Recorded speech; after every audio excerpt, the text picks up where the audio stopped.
In today's video, I'm going to teach you how to navigate and customize layouts in Framer effectively.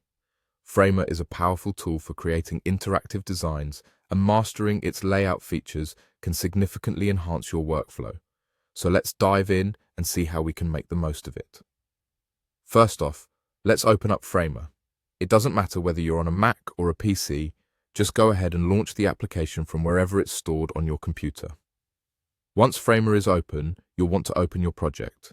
Simply navigate through the options to find the project you want to work on and get it loaded up. It's as simple as that. Now, when you have your project open, you'll encounter the stack layout. This feature is fundamental in organizing your elements.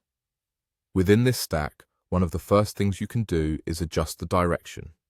The direction of your stack dictates whether your elements line up vertically or horizontally, so adjusting this can radically change the look and functionality of your design. Experiment with both directions to see what works best for your current project. Next, let's move on to adjusting the gaps in your stack. The gap is the space between each of your items. Giving attention to the gap settings ensures that your design not only looks aesthetically pleasing, but also maintains a logical flow.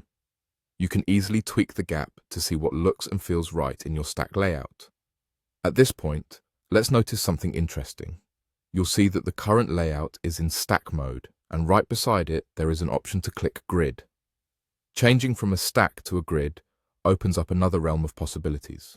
Grids are amazing for creating structured, aligned layouts where you can control the precise alignment of items in rows and columns. Now that we're in grid mode, you can add columns and rows as needed. This is where grids really shine. You can create complex and neatly organized layouts with ease. It's a good idea to plan how many columns and rows you'll need ahead of time, so your grid can accommodate all the elements you intend to include. While working within the grid, it's important to again consider the gaps. You can adjust both the X and Y gaps in the grid. The X gap refers to the spacing between columns, while the Y gap is the space between rows. Adjusting these will help you maintain a clean and balanced design aesthetic. Lastly, an incredibly useful shortcut in Framer is the ability to duplicate items. By pressing Ctrl+D on your keyboard, you can quickly duplicate the selected items within your project.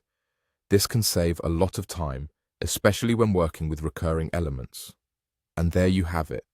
With these steps, you're well equipped to manage and customize layouts within Framer. Keep experimenting as you become more familiar with these features, and you'll find that your designs will not only improve in quality, but also in execution speed. Thanks for watching, and happy designing.